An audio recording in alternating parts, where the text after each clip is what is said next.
Hello guys, you're welcome to my channel InfoWorld NG.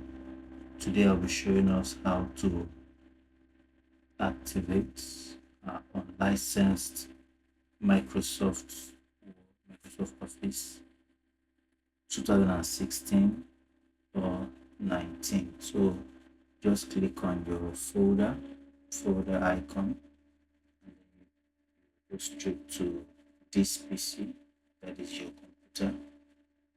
Click on it and then go straight to your local disk.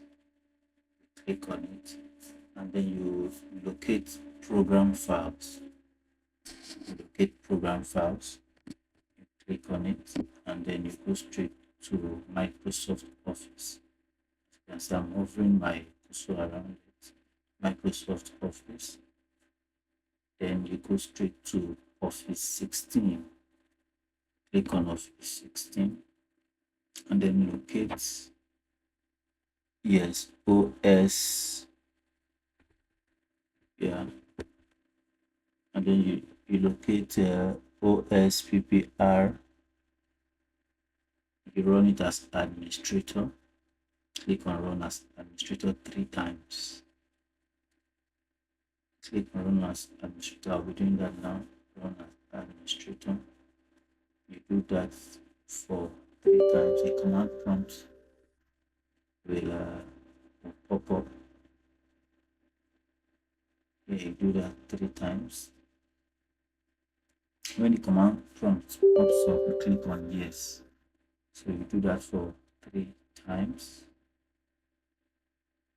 3 times.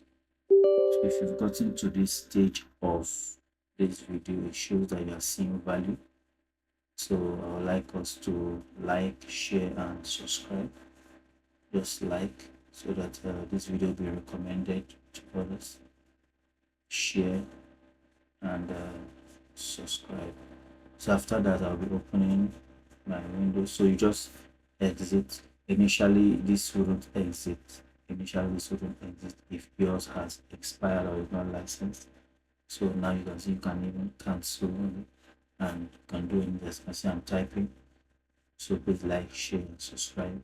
So as you can see, yeah, it will be expiring on Tuesday the 15th. I think I'm making this video on the 10th. Thank you. Just like, share and subscribe. Thank you.